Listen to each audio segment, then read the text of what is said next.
За та бүхэнд эзний өдрийн мэндийг хүргэе. Уулзсандаа таатай байна. Хүрэлцэн ирсэн явдалд маш их баярлалаа. Та бүгдийн дээр Бурхны ивэл дүүрэн байх болтугай. За бид нар 2-7 хоногийн өмнөөс эхлүүлээд шинэ гэрээний үүс номноос Бурхны үгийг хамтдаа сураад, судлаад эхэлсэн байгаа. Өнгөрсөн 2 бүтэн сая өдрийн туршид үүс номны 2-3 дугаар бүлэг дээрээс дэлхийн хамгийн анхны чуулган гэж ярьдаг. Анхны Христ итгэгчдийн чуулган хэрхэн үүсэж байгуулагдсан талаар бид нар хамтдаа суралцж эхэлсэн байгаа. За өнөөдөр би үргэлжлүүлээд үүс номын 4-р бүлгийн 23-аас 31 дэх ишлэгийг та бүхэнд уншаа. Үүс 23 дугаар үүс 4-р бүлгийн 23-аас 31 дэх ишлэгийг та нарт уншъя. За Библийг эргүүлээд гаргаж байгаа бах сайн байна. За үүс 4-ийн 23-аас 31 дэх ишлэл. За би чанга уншъя. Суллагдмагцаа тэд өөрсдийнхэн дээрээ ирж ахлах тахилч нарын болон ахлагчдын хэлсэн бүхнийг уламжлав. Тэд үүнийг сонсоод Бурханд нэгэн санаагаар чанга дуугаар өгүүлрэн. Авгаа эзэн тэнгэр газар тэнгис болон түүн доторх бүхнийг бүтээгч нь та билээ. Та өөрийн зарц бидний өвөг Давидын амаар дамжуулан ариун сүнсээр айлдахдаа юунд харийнхан уурсаж ард түмнүүд дэмий зүйлс хіднэ. Эзэн ба түүний Христийн эсрэг газар дэлхийн хаад сууцгааж захирагчд цугларцгаав гэсэн. Таны тосолсон ариун зарц Есүсийн тань эсрэг Херод Понти Пилат нар харийнхан болон Израильчуудтай үнэхээр энэ хотод цугласан билээ. Энэ нь таны мотор ба урдаас тогтоогсон төлөвлөгөө бүхэн тань биелэгдэхийн тулд байсан. Одоо эзэн минь тэдний занал хийллийг хараач. Таны үгийг ярих зоргийг боолууддаа сойрхооч. Таны ариун зарц Есүсийн нэрээр эдгэх гайхамшиг ба тэмдгүүдийг үйлдүүлэхийн тулд та мотраа сунгаач гэв. Ийхүү залбирч байтал тэдний цугласан газар нь дөргөв. Тэд бүгд ариун сүнсээр дүүрч Бурхны үгийг зоригтойгоор ярьцгаав. Амен. За үүсийн 2 дугаар бүлгийн 42-оос 47 дугаар ишлэл дээрээс бид нар уулна хамтдаа сурж байсан.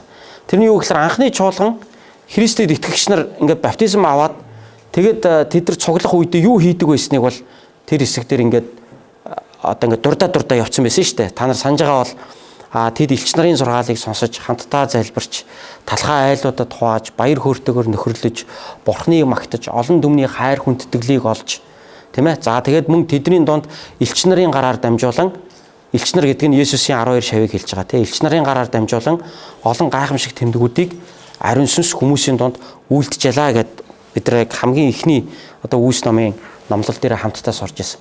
За ингээд тэр үг маань л дараагийн бүлгүүд дээр ингээд задраа яваад байгаа. Өөрөөр хэлбэл яг тэр хэсэг дээр чуулганы итгэгчдийн донд болж исэн тэр үйл явдал нь жохом юу байсан бэ гэдгийг бүр нарийн үйл явдлаар нь дараагийн бүлгүүд дээрээ ингээд тайлбарлаа яваад байна л та. Жишээлбэл элч нарын гараар олон гайхамшиг тэмдэг үйлдэгдэж гэж бид нар 2 дугаар бүлэг дээр сурсан шүү дээ. Тэгвэл 3 дугаар бүлэг дээр бүгдээ хамтдаа юу сурсан гэхээр нөгөө сүмийн үзэгсэлэнт гэдэг хаалганы дэргэд суудаг суунг хөлний өвчтөй хүнийг элч нар эдгээсэн тухай жишээн дээрээс бид нар хамтдаа сурсан тий.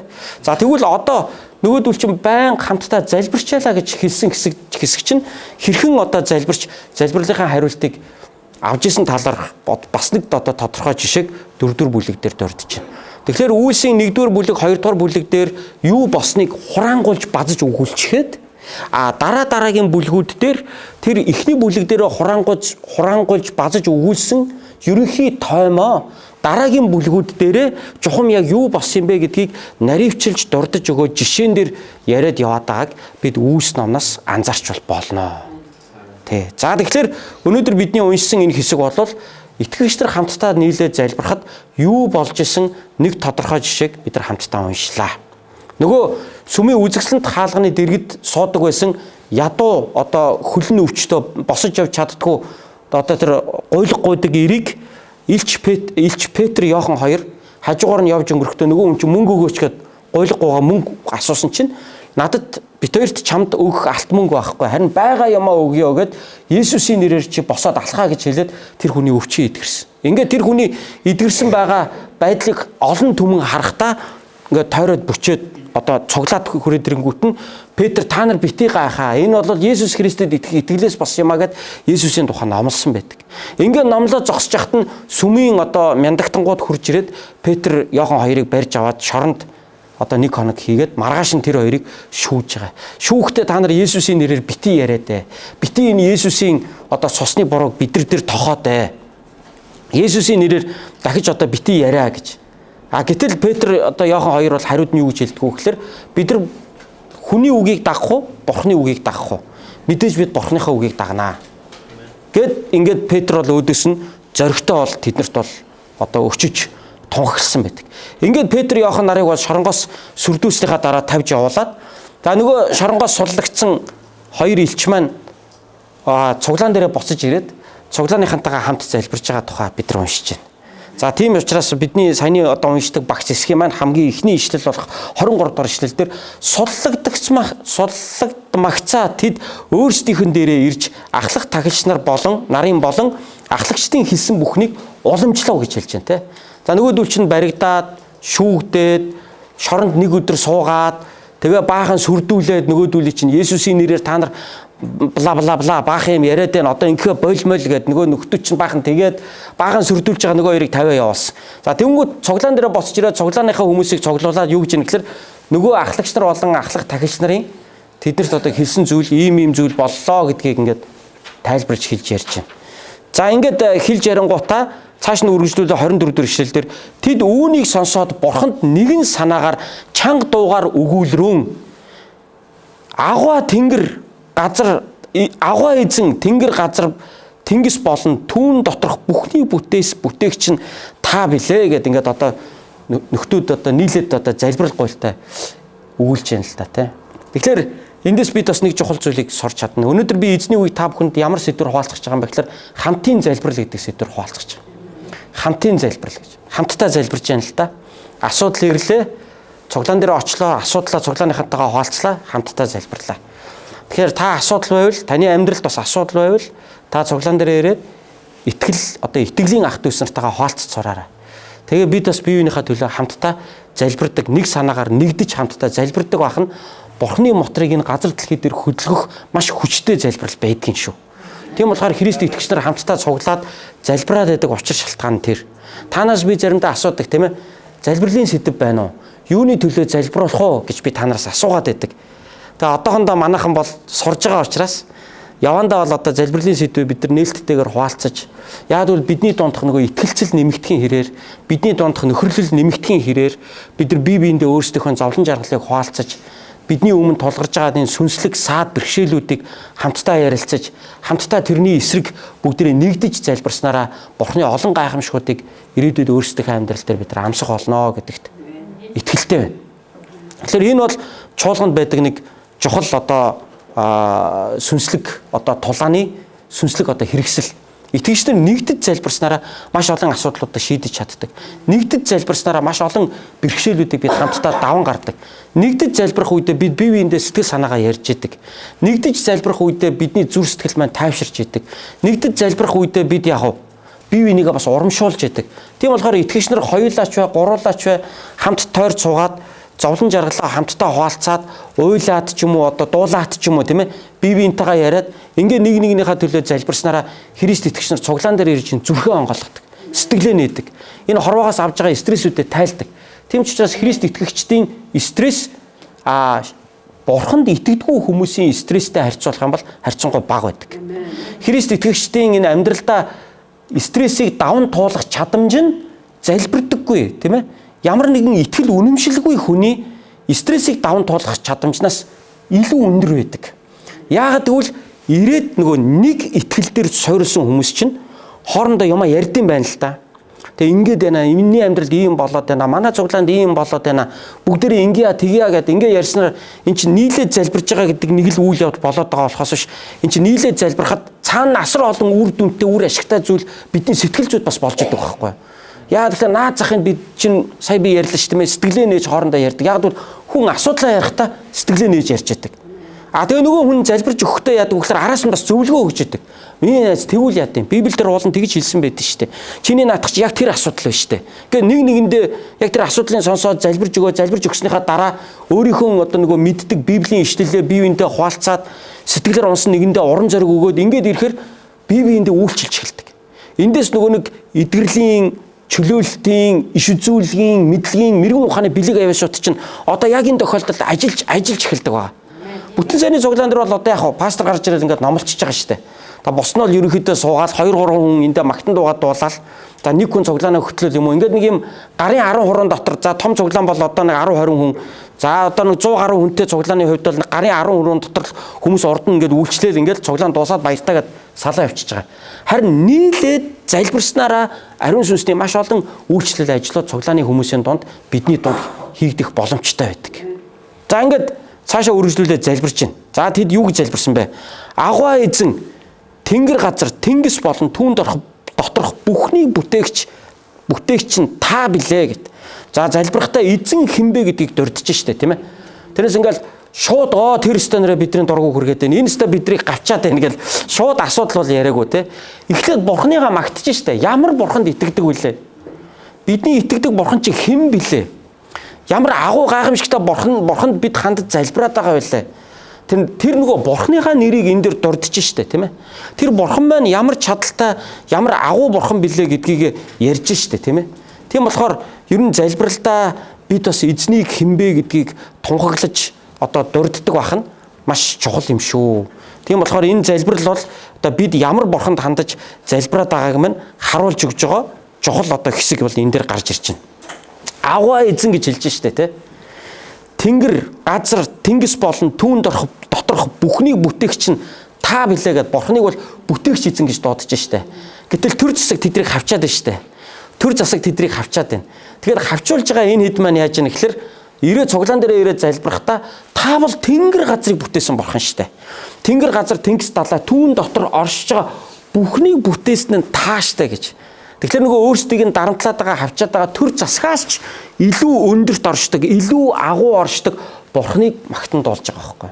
Тэгэхээр Христ итгэгч нарт ямар одоо итгэл зориг байна уу гэхээр миний итгэдэг бурхан чинь, миний залбирдаг бурхан чинь намайг айлгаад байгаа энэ ахлагчраас ч хүчтэй бурхан штэ.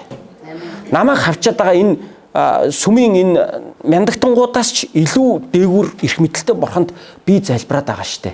Гэдгийгээ эдрээ энэ залбирал дээрээ одоо залбирлынхаа ихэнд дурдж байгаа байхгүй юу. Тэгэхээр яаж залбирх вэ гэхээр би танаас бас залбирлын аргыг дашранд нь бас хөнгөн заагаад байна шүү дээ тийм ээ.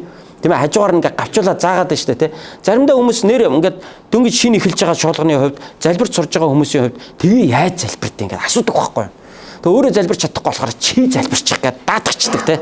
Тэгээд л манус нь гэр бүлийнхэн төлөө ер нь залбираа явдаг тийм. Тэгэхээр би хэлье тийм ээ.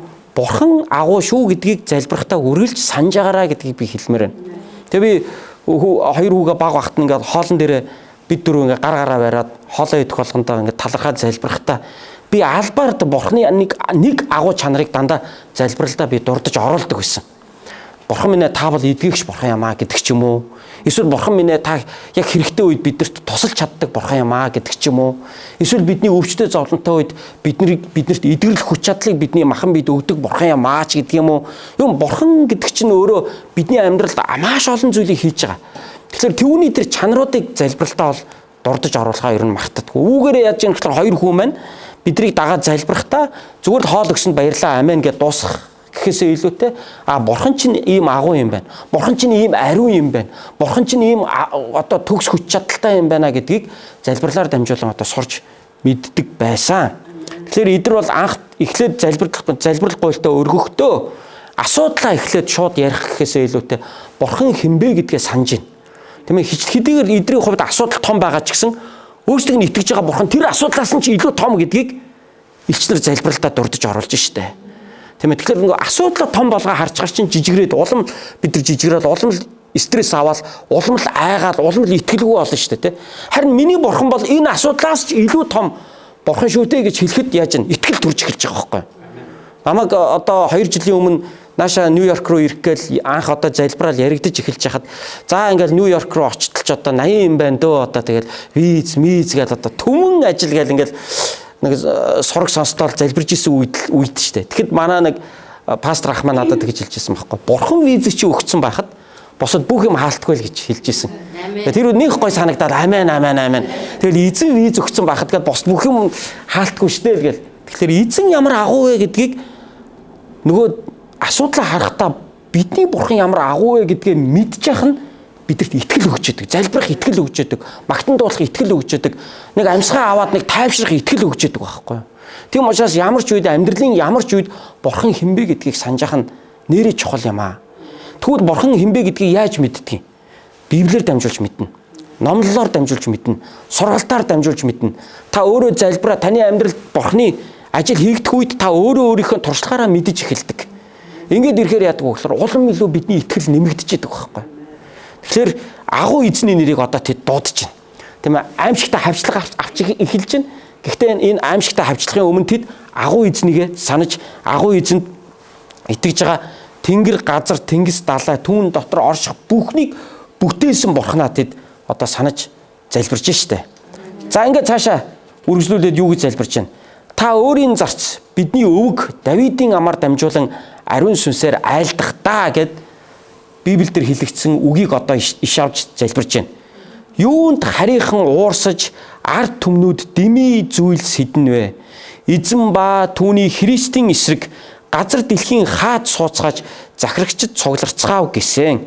Таны тосолсон ариун зарц Есүсийн тань эсрэг Херод, Понти Пилат нар харийнхан болон Израильчуудтай үнэхээр энэ хотод цугласан билээ. Энэ нь таны мотор ба урдаас тогтоосон төлөвлөгөө бүхэнт нь биелэгдэхийн тулд байсан гэж. За залбирахтаа эхлээд тэд бурхны агуу байдлыг санаж бурханд одоо алдар хүндлийг өргөсөн бол хоёрдугаарт тэд яаж чинь эзний үгдээр толгорлж залбирч байна. Тэр эзний үг нь юу байсан гэхээр Давидын амаар дамжуулан айл эрт хэлсэн дуулал номон дээр байдаг нэгэн ишлэлийг эдгээр иш татчихна. Тэр ишлэл дээр нь юу гэж хэлсэн байна? Юунд харийнхан уурсаж ард түмнүүд дими зүйл сэдэн вэ? Эзэн ба түүний Христийн эсрэг газар дэлхийн хаад сууцгааж захирагчд цугларцгаав гэж хэлсэн байна. Тэгээ яг энэ үгийн дагуу Ромын талаас Ромын захирагч Понти Пилат юудэчүүдийн талаас юудын одоо хаан Херод нар үгсэж хуйлдаад Есүсийг загалмаа дээр цовдлогдож алсан. Яг энэ үг биелчлээ л гэж хэлж байна л та. Айл Давид хааны үед иш үзүүлэгдэжсэн яг тэр иш үзүүлэг үндэсний хаадууд нийлж хагаад таны Христийн эсрэг дими зүйл сэдэж байна гэж хэлсэн. Яг тэр үгийн дагуу Есүсийг хоёр талаасаа барьж аваад ромчууд, юудэчүүд барьж аваад Есүсийг дундаа загалмаа цовдлж алсан шүү дээ. Тэр энэ үг ер нь биелсэн байна гэдгийг одоо дагалдагч нар олж хараад тэгээд залбирахтаа бол яаж юм гэхээр таны үгэнд хэлэхдээ ингэж хэлсэн байсан. Яг энэ хэлсэн үгийн чинь дагуу биелсэн. Иерусалимд яасан гэхээр Понти Пилат гэдэг нь нөгөө Ромын захирагчийг хэлж байгаа. Израильч нь өөрөө Ромын колон байсан шүү дээ. Тэр утгаараа Ромоос томилогдож ирээд сууж байгаа захирагч Понти Пилат нэг талаас энэ чинь Ромын хааныг төлөөлж байна. Нөгөө талаас юудэчүүдийн өөрсдийнх нь хаан буюу Херод хаан. Тэгэхээр энэ хоёр хаан нийлж хагаад төрийн нөхдүүд нийлж хагаад Есүсийг цовдлж аллаа шүү дээ. Яагаад тэгэхээр Есүс дэндүү алдартай байсан. Маш олон хүмүүс Есүсийг дагж ирсэн учраас дургүй байсан. Тийм учраас Есүсийг барьж аваад эдгээр алсан. Гэтэл энэ үг нь айл 800 жилийн өмнө, 1000 жилийн өмнө шахуу баг иш үзүүлэгдсэн тэр үг биелсэн байсныг тэд залбиралдаа одоо дурдж оруулсан байна. Тэгэхээр тэд юу мэдж ийн гэхээр залбирахтаа Бурхны үгийг санаж шүү дээ. Яг залбирах үед нь хэрэгцээтэй үгийг ариун сүнсд эдэрт сануулж өгч шүү дээ. Тэгэхээр бид ингээд асуудлын өмнө залбирах үед хараа яг хэрэгтэй Библийн ишлэл бодогддсон шүү. Энэ ариун сүнс сануулж идэв шүү. Тэгэхээр та огт Библи уншдаггүй мэдгүй хүнд бол ямар ч ишлэл санагдахгүй шүү дээ. Нэг пастор нэг тийм ярьжсэн та тэр чи одоо хаач байдгийг нэг бүдүүн бараг нэг юм л санаад байдаг тийм ээ. Библи уншдаг хүний хувьд бол яг амьдралд хэрэгтэй үед чинь хэрэгтэй Библийн ишлэл чинь яг амьдралын тухайн нэг моментум дээр ороод ирдэг байхгүй. Та нэг ингээд айгүй зөв юм хийжсэн ингээд юу гэдгийг нэг шудраг бусаар та ингээд хохирол эхэллээ. Тэнгүүд Библиэл дээр байдаг шударгаар хохирж байгаа нэг нь хожим Бурханаас шагналаа авах болно гэдэг ишлэл зурс гэж ороод ирнэ. Тэгэхээр та Библийг мэдчихэж штэ. Тэгэхээр та одоо энэ тохиолдолд яах вэ? Би ч Бурханы хүн. Би зөв шударгаар яваад хохирж байгаа бол харин ч би Бурханаа магтана дуулъя, талархъя. Би ямар буруу юм хийж би одоо юу яасан биш, хохирсон биш. Би зөв юмны төлөө явж байгаад хохирж байгаад харин ч би үүгээрээ бахархна гэд улам зөвийнхээ төлөө тууштай явах нь шүү дээ. Гэтэл энэ үгийг мэдгүй хүн яах вэ? Хэвээ ингээд зөв юм хийгээ нэмэр алгадаа. Болио хэлээ бүгд толгойч нар адилхан болгоё гэж амьдрий гэл. Улам нөгөө бурхангүй тал руугаа, улам нөгөө нэг бурханы үггүй тал руугаа яваад гэж байгаа ч тийм ээ. Тий. Тэгэхээр Библийг мэддэг байх чинь өөрөө таны амьдралд яг хэрэгтэй үед чинь эсвэл одоо гэр бүлийн асуудал гарах үед чинь Библиэлд байдаг үг чинь санаач ороод ирдэг. Энийг ариун сүнс бидэнд сануулж идэг. Тэгэхээр тэр үгийг урдаа бариад нэрээ би эзний үгэн дээр ингэж хэлсэн байдаг шүү дээ. Тэгэхээр би тэгж болохгүй шүү дээ.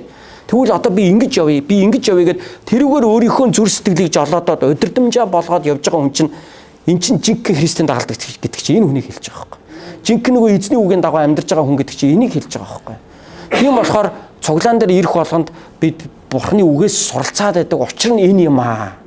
Тийм учраас бүгдээрээ системтэй Библи судлал хийя гэж яриад байгаа учир нь энэ юм аа.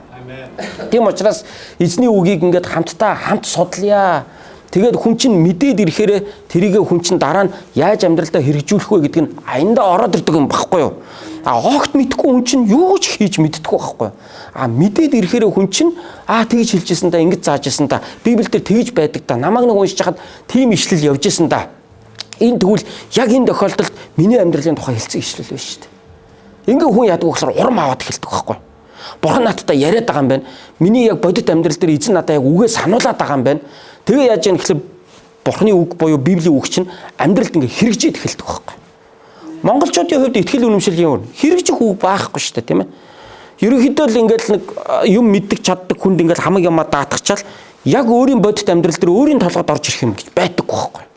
Тэгээд болохгүй бол нэг лам дээр л очиод ингээд лам нь юу ч уншиж байгаа мэдэхгүй тэгээд хамаг юмаа даатгачаад мөнгө төлчих явчихдаг. Яг өөрийнхөө амьдрал дээр асуудал бэрхшээлтэй тулгараад ирэхэд за тэр номын тэнд нэг тийм үг байдаг да. Тийм учраас би тэгх ёстой шүү гэдэг үг байхгүй. Юм мэдэхгүй юм чи. Өөрөө уншдаггүй юм чи. Өөрийнх нь уншдаг хэл дээр нь биш юм чи. Тэгэхээр нөгөө бодит яг амьдралд хэрэгжнэ гэдэг чи өөрөө яг чухал байгаа байхгүй юу? Зүгээр нэг юм мэдэхгүйгээр суслах яг мэдээд амьдралд асуудал тулгарх үед тэрийг хэрэгжилж чадна гэдэг чинь өөрөө яг ингээд бидний амьдрал дотор одоо энэ чи сүлэлдэж байгаа байхгүй юу? Яг нэг давсыг ингээд нэг цайн дээрээ хийгээд ингээд нэг самраад өгдөг дөө нэг самраад өгөхөр ингээд нэг цаач нэг юм давсных нь амт нь ороод ингээд нэг гоё эдээнийх нь амт ороод ингээд нэг сүлэгдээд өгдөг дөө. Бурхны үг гэдэг нь бидний амьдралтаа ингээд сүлэлдэх ёстой. Бидний оюун бодол, бидний зан харилцаа, бидний үйлдэл юмруу ингээд орж ирэх ёстой, тийм ээ. Тэгэхээр энэ Бурхны үгийг мэдж байгаа хүмүүс чинь яаж залбирлын хүртэл хүчтэй байна шүү дээ. Ямар бурханд итгэдгээ мэдчихэв. Бурхны ямар үг хэрэгтэй үед энэ үг тэдэрт санагдчихэв. Тэгэхээр ийм хүмүүсийн чинь ядаж залбирлын хүчтэй. Яаж залбирхаа ядаж мэдж байгаа байхгүй юу? Цаашаа уншия. Одоо эзэн минь тэдний занал хийллийг хараач. За би 29 дэх эшлээс уншиж байна. Одоо эзэн минь тэдний занал хийллийг хараач. Таны үгийг ярих зүрх зоргийг боолуудаа сойрхооч. Таны ариун зарц Есүсийн нэрээр эдгэх гайхамшиг ба тэмдгүүдийг үйлдүүлэхийн тулд та мутраа сунгаач гэв. Ийхүү залбирч байтал тэдний цугласан газар нь дөргив. Тэд бүгд ариун сүнсээр дүүрч Бурхны үгийг зоригтойгоор ярьцгаав. Зүрх зоргийг гойсон биз дээ, тийм ээ. Одоо тэдний занал хийллийг та хараач. Тэгээд таны ариун зарц Есүсийн нэрээр эдгэх гайхамшиг болон тэмдгүүдийг үйлдүүлэхийн тулд мутраа сунгаач. Таны үгийг ярих зоргийг боолуудаа сойрхооч гэж залбирж шít. За ингээд залбирсан чи яасан? Тэдний байсан газар нь дөргсөн. Бүгд ариун сүсээр дүүрсэн. Тэгээ бүгд урам зоригтой болсон. Нөгөө хавчлаг авсан хүмүүс чинь айгаад агшаад жижигрээд ингээд бүр баахгүй болох биш бүр улам өнгө ороод гялцаад. Тэгэхээр нөгөө ерөөсөө энэ Христ итгэгчдийг энэ дэлхий дээр ерөөсөө хамгийн хүчтэй болгосон юм чи юу гэдэг вэ гэхээр хавчлаг гэж ярьдаг шүү дээ ерөөсөө. Ромын түүхчид ч энийг ярьж байна. Христ итгэлийн одоо сүмийн түүхийг судалдаг энэ түүхчид ч одоо ярьж байна те. Яаж энэ Христ итгэл гэдэг чинь ингэж дэлхийн хүн амын ихэнхийг хамарсан ийм хүчтэй итгэл үнэмшил болж энэ 2000 жилийн туршид хөгжиж ирсэн юм бэ. Яа тэгвэл маш их хавчлага амссан байхгүй. Энэ итгэлээсээ болж олон хүн амиа өгчээсэн. Зүгээр л Есүст итгэгч гэдгээсээ болж зодуулна. Итгэгч гэдгээсээ болж одоо ажлаасаа халагдана. Итгэгч гэдгээсээ болж алуулна.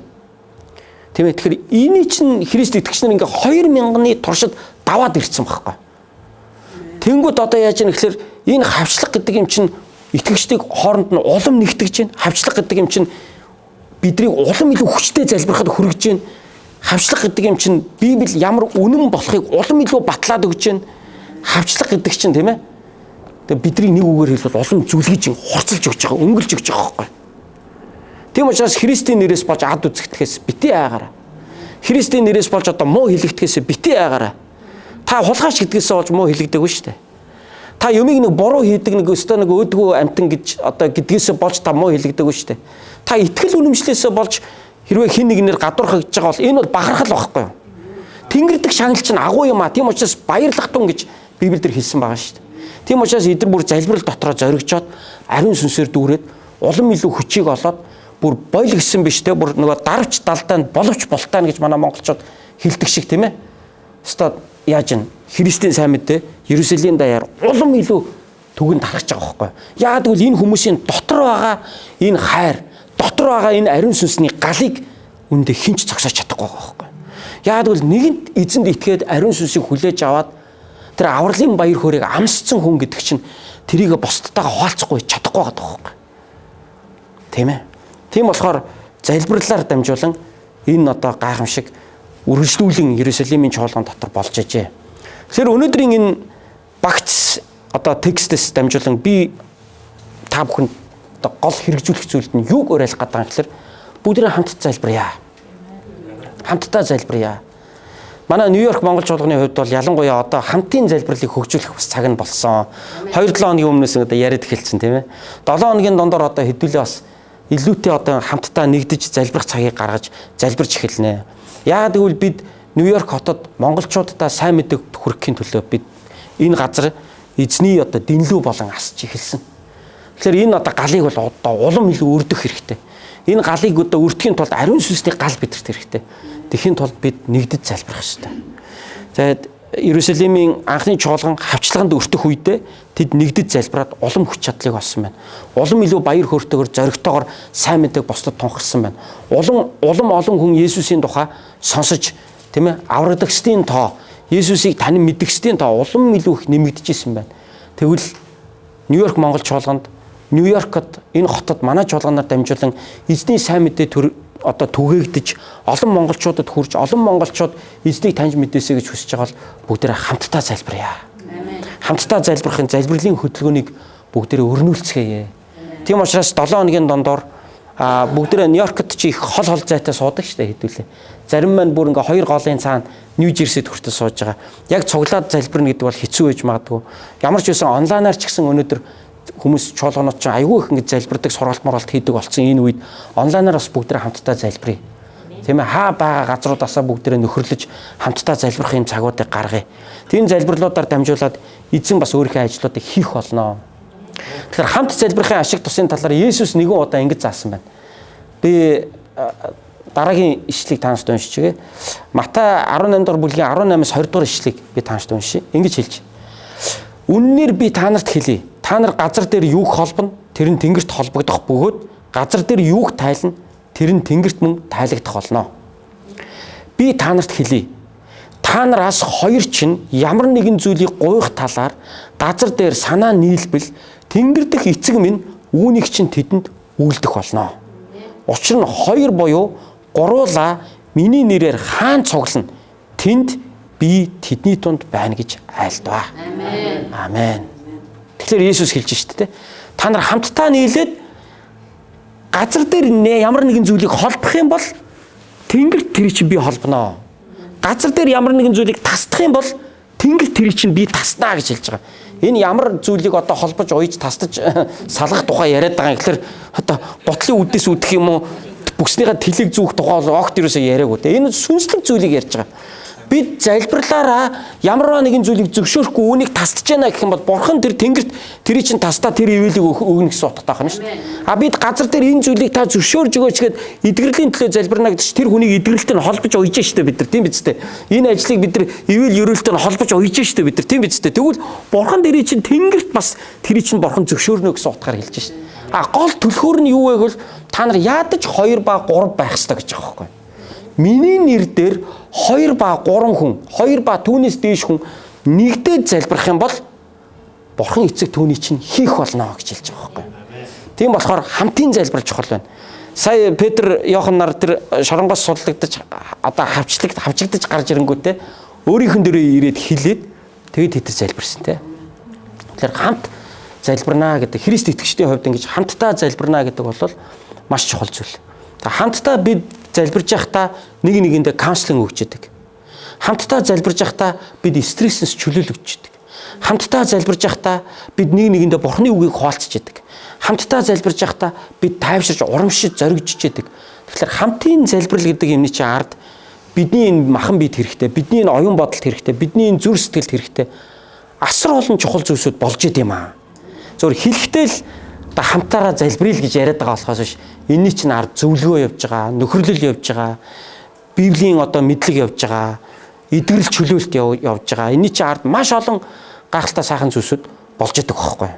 Тийм болохоор та бүгдээ би хамтын залбиралд уриалж байна.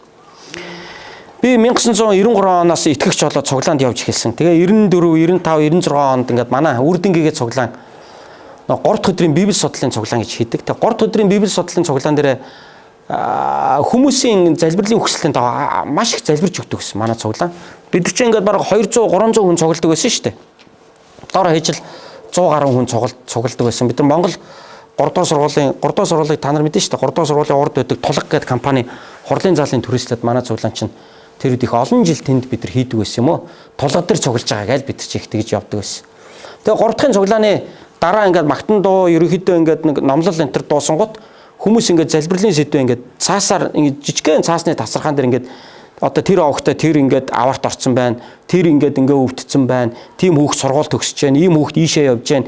Залбирч өгөөрэй гэдэг ингээд товчхон залбирлын хүсэлтүүдэд бичиж өгчдөг гэсэн. Тэнгүүд манай цуглааны ахлагч нар ингээд ээлж ирээ цуглаанаа хөтөлж явахдаа цуглааны одоо төгсгөлтөнд за хэдүүлээ өнөөдөр цуглаан дуусахаас өмнө дараах хэд хэдэн сэдвүүдээр залбирая гэдэг. Тэгээд ингээд нэг нэгээр нь уншдаг. Тэн дээр мэдээж ингээд бүх юмыг нарийн бол бичих шаардлагагүй. Зүгээр л тим овогтой тим хүн тим юм хэрэгтэй байгаа залбирч өгөөрэй ингэрээ тэгэрэй гэсэн юм товчхон 2 3 үйлбэрээр залбирлын хүсэлтүүдийг ингээд авдаг. Манайхан ч бүр ингээд бичиж өгөө сурцсан өөрсдөө тэр соёлдоо өөрсдөө ингээд аягүй дасцсан байдаг байсан. Тэгэл тэрний дагуу ингээд нэг нэгээр нь уншаад нэг нэгээр нь ингээд хөгжмөө тавиад бүгдээр дүнгэнтэл залбирдаг гэсэн цуглаанаар. Тэгээ тэр залбирлынхаа үр шимийг чинь бид нар аягүй хүртэжсэн. Үүний нэг тод жишээ бол одоо миний найз одоо Узбекистаны Ташкентад илгээлтийн эзэн хийгээд миссионер хийгээд сайн мэдээ тараагаад үйлчилж байгаа Эренцэн очир пастрын маань түүх байна. Эренцэн очир пастор болохоор насаар надаас нэг өнөө 2 ах. Тэгээ бид хоёр найзууд. Тэгээ Динжин мянган холгиануудын нэг ер нь бага наснасаа Динжин мянгад өссөн. Тэгээ ялангуяа нөгөө нэг 80-ад оны үеийн нөгөө хар зах чинь Динжин мянгад байсан шүү дээ, тийм ээ. Динжин мянган зах гэдэг алдартай. Тэгээ Динжин мянган зах дээр ерөөсө болохгүй юм хийгээд өссөн. Тэнхийн тэр одоо тэр авийн холгиануудын дунд ингээрсө өссөн бага наснаасаа ерөөсө болохгүй бүх юмыг хийж үтсэн. Тийм холгиан ерөөсө тийм бүтэхгүй гаруудын нэг байсан. Тэгээ арх хууж явж байгаад 32-ын тойрог дээр зам гарч явж байгаад машинд мөргүүлээд залуу хүн хөлн дунд чөмгөрөө хугараад ухаан алдаж унаад тэгээ гинтэлд өрөөс ирсэн маа. Тэгээ эмчнэр яасан гэхлээр хөлнийхэн зургийг харчаад энэ бол насаараа одоо таягтай хүн болно гэж ярьдаг гэсэн. Тэр чи одоо дөнгөж одоо 17-8-тай залуу байх нь шүү дээ, тий? Хүүхэд байх нь шүү дээ. Тэгсэн чинь ээжийнх нь дүүн манай цуглаанд хамрагддаг байжгаад игчийнхаа хүүхдийн төлөө залбируулах гэдэг юм залбирлын хүсэлт биднэрт ингээд цаас дээр бичээд өгжсэнийг би сандаг байхгүй. За Эренцэн очир ингээд машин мөргүүлсэн байна. Одоо хөлн идгэрэх хэрэгтэй байгаа. Гэхдээ ер нь бол нэг юм жоохон таягтай хүн болох эрсдэл өндөртэй байгаа. Эмчнэр бол тэгж хэлж байгаа. Тэгээ энэ хүний төлөө бүгд хамтдаа залбирая гэд. Тэгээ цуглаанаараа бид нар Эренцэн очир гэдэг тэр залуугийн төлөө бид залбирж ирсэн. Хөлний идгэрээсээ амьдрал нь өөрчлөгдөөсөө гэж залбирж ирсэн байхгүй. Хэдхэн сарын дараа одоо сарын дараа өнөө 2 сарын дараа за би тэр сарын бол яг одоо тодорхой мэдэхгүй байна. Богинохон хугацааны дараа 1-2 сарын дараа байсан шиг санаж байна. Нөгөө залуу маань таяг толоо маань цуглаанд ороод ирсэн. Ингээ бүр манай жижиг одоо гэрийн бүлэгт хамрагддаг болсон бүр. Тэгээд одоо нүдэн дээр тэр залуу маань бол итгэлээр бол маш хүчтэй өсөөд хожим битүү библийн сургуульд хамт нэг анги оюутнууд байсан. Дараа нь хамтдаа пастораар томилогдчихсэн. Өөр хангаа аймаг руу маш олон удаа илгээлтээр явж исэн. Одоо таяггүй гайхамшиг болсон. Маш богино хугацаанд хөлний идгэрсэн. Тэг бүр таяггүй явдаг болсон. Тэг эмчнэр бол гайхсан. Ямар учиртай юм бэ? Ийм хурдан идгэрээд зургийг авч үзээд ийм төрлийн хугарал одоо идгэрдэг одоо ийм төрлийн хугарлууд бол идгэрэхдээ бол тодорхой хугацаа шаарддаг бол танаа хүүхдийн чинь хөл бол маш хурдан идгэрч байна гэж эмчс тухайн үед хэлчихсэн ба. Тэ. Тэгээ Эренцээ очир пастор өөрөө бол дараа нь тэгж ярьж байгаа байхгүй. Имлэгт ингээ нэг сэрсэн чинь би одоо имлэгт ингээ хөл мөлийн шохоодоо ингээ өргөж мөргөө сойж майцсан нэг ийм л юм би сэрсэн. Тэгсэн чинь л юу ээж нь ирээл Христийн сүмийнхэн чиний төлөө залбирж байгаа шүү гэж хэлсэн. Тэгэхэд надад их гой санагдчихсан. Тэгээ удаагүй ингээ миний хөл их хурдан идгэрч хэлсэн. Тэгээ би тэндээс бодсон. За ер нь энэ Христийнхний залбирал надад ер нь их нөлөөллөө дээ. Тэгээ ээж нь цуглаанд урьсан гинэ. За цуглаанд ирээрээ.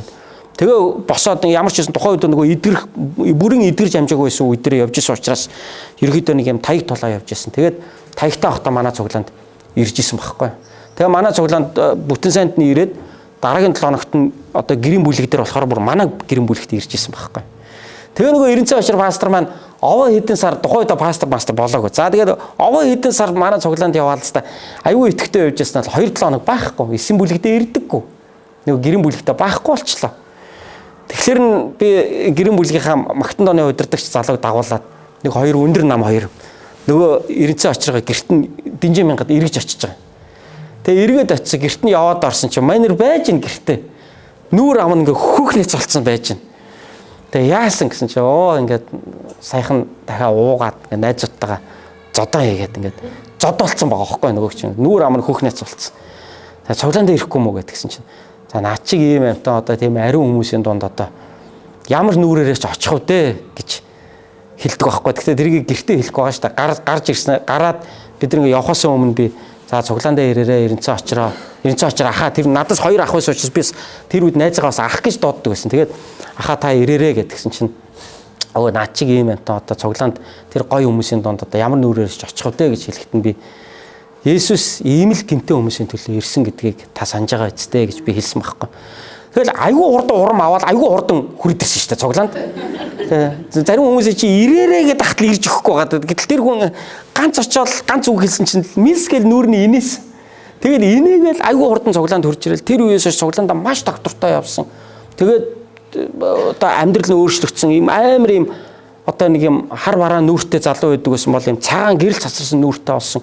Нүд нь ингээ бүр хүнийг ингээ бүр ингээ харахтаа бүр нэг юм амар юм хилэнтэй нүдээр ингээ хүнийг хардаг. Бүр тэрийгэж өөрөө мэддэггүй. Би өөрт нь хэлдэг байхгүй. Анх ч манай ингээ гэрэн бүлэгт орж ирэхдээ ямар амар юм орж ирсэн гэж гэсэн чинь тийм өөрөө мэдэхгүй байгаа юм чинь бүр амар хоёр нүдтэй бүр ингээ тийм чон шиг хоёр нүдээр хүнийг хардаг байсан бол одоо ингээ нүдэн дөлгөөн болоод ингээ аюу гоё юм хайрын хүн болж өөрчлөгдсөн. Солонгос цуглаан байгуулсан, Монголд надтай цуглаан байгуулсан, Оросын холбооны улсын Буриадад цуглаан байгуулсан, Буриадын нэг тосгон цуглаан байгуулсан. Одоо Узбекистан Ташкентад илгээлтийн эзэн хийгээд үйлчлээ явж байгаа гайхалтай пастор байгаа байхгүй. Тэгэхээр энэ пастрын энэ хүний амьдрал ингэж өөрчлөгдөхэд юу нөлөөсөн бэ? Хамтын залбирал. Хамтаараа залбирсан байхгүй. Хамтдаа залбирснараа тэр хүний амьдрал өөрчлөгдсөн.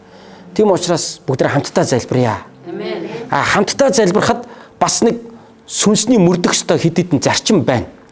Хамтдаа залбирахаар чи хүн чинь зовлонгоо ярина үсттэй. Тэгвэл нөгөө зовлонгийн цааш нь очоод ингээд дэвэн дэлхийгээр яриа яваад иж болохгүй шүү дээ. Энд чи залбирахын тулд ярьсан болохоос биш ховж болохын тулд яриаггүй шүү дээ. Тийм учраас итгэгч хүмүүс бид нар яг хав залбирахад бол Бурхны өмнө амандаа манаач тавих хэрэггүй. Харин хин нэгэнтэй ярихдаа бол амандаа бас манаач тавьж сураараа. Тэгэхгүй залбирлын сэдвээ хуваалцж чинь гэдэг нэрээр нэгэндээ хов яриад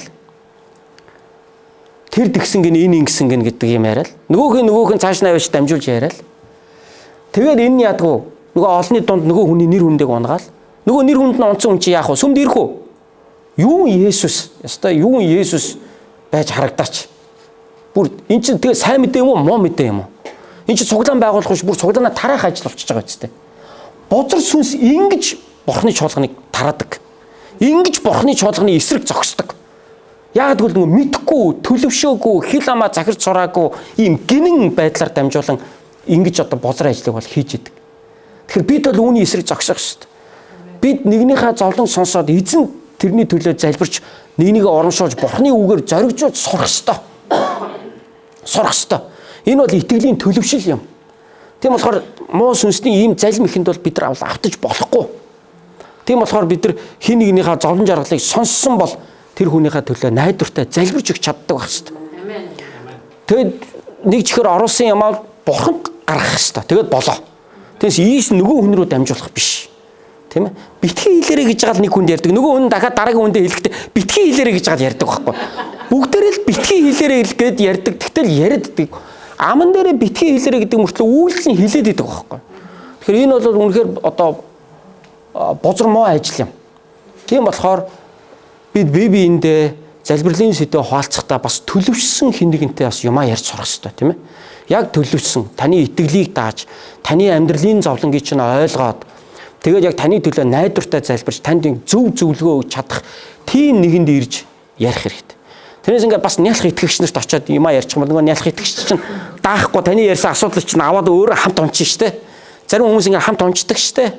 Тийм учраас өссөн, төлөвшсөн хүмүүст бид юмаа ярьж нөгөө үнэн ч гэсэн сонсож эзний дотор нөгөө хүнээ бас өрөөж залбирч эзний үг дотор босгож бид нар бол сурах ёстой. Бид ийм цаг руугаа одоо орох ёстой. Бид энэ хэмжээнд одоо өсөх ёстой. Тэгээ ингээд өсөх юм бол яах вэ? Учир нь 2 ба 3 миний нэрээр хаан цуглана тэнд би тэдний дунд байна гэж бурхан амласан биш. Тэгэхээр яах вэ? 2 ба багаар бодоход л ярьж штэ. Одоо энд хэдүүлээ цуглаж байна. Бараг одоо 20 хүн байна уу? 20 хэдүүлээ байна уу бид чинь те. 2 юм уу 3 хүн л миний нэр дээр гэж штэ те. Есүст итгэлээсээ болж цуглаж суугаал хамтдаа юмаа яриад бие биенийхээ төлөө залбирч өгөхөд бурхан тэнд хамт байх болно гэж хэлсэн. Тийм болохоор бурханы байгаа газар баймаар байна уу? Цуглаан дээрээ. Яг л энд ч Есүсийн нэрээс болж бид нар цуглаж байгаа штэ. Тэрнээс биш хин нэг доржийн нэрнээс болж энд цуглаагүй. Ямар нэгэн хоббигоороо бид цуглаагүй. Ямар нэгэн бизнесийн ашигын төлөө бид энэ газар цуглаагүй. Энэ газар одоо бид юу гэдгийг ямар нэгэн клуб бид нар ирж цуглаагүй. Энэ газар бид Есүсийн нэрээс болж цуглаж байгаа байхгүй. Тийм болохоор Христийн сүм чуулган гэдэг бол дамжаа, хэлний сургалт эсвэл одоо нэг юм сонирхлын бүлгүүдээс үүгээрээ ялгаатай байдаг. Яагаад гэвэл бид Есүсийн нэрээр цугладаг байгаа даа. За тэгэхээр харж гинөө өнгөрсөн бүтэн сайнны номлол дээр би хэлжсэн те. Есүсийн нэрээр тэр өвчтөн хүнийг эдгээсэн. Одоо бидний цуглалт хүртэл Есүсийн нэрээр болдог байна. Тэгэхээр энэ Есүсийн нэр гэдэг чинь бидний хувьд ямар их кавер болж өгдөг нэр вэ? Ямар их юмн дээр бидний урд ингэж мөс зүсч ингэж явдаг. Тэ их энэ хорвогийн маш олон ямиг бидний өмнө ингэж хагалж бидний өмнө замыг нээдэг нэр вэ гэж. Тэгэхээр энэ нэрээр бид өвчтөнийг нэ өрөөдөг. Энэ нэрээр бид нэгнийг хайрладаг. Энэ нэрээс болж бид нар энэ газар цугладаг. Энэ нэрээс болж бид нар бурхныг магтан доолдог байх нэ. Хамт залбирцгаая. Амен. За хамт залбирцгаая.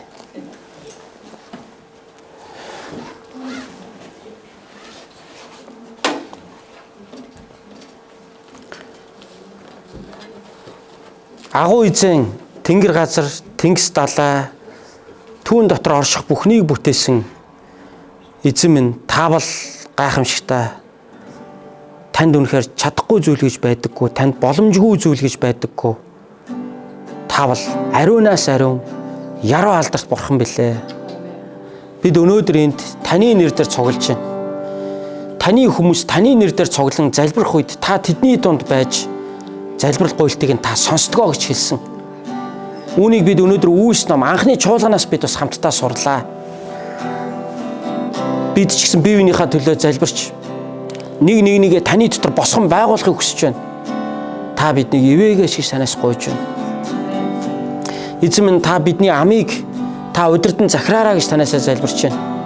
Бидний сэтгэл зүрхэнд та ариун сүнсээрээ бидний сэтгэл зүрхийг манаж та зөв зөвхтөн чиглүүлж өгөөрэй гэж танаасаа залбирч байна. Эзэн минь бид бие биенийхээ төлөө залбирдаг, нэгнийгээ эзэн дотор өрөөдөг, нэгнийгээ эзний үг дотор босгодог хүмүүс баймаар байна.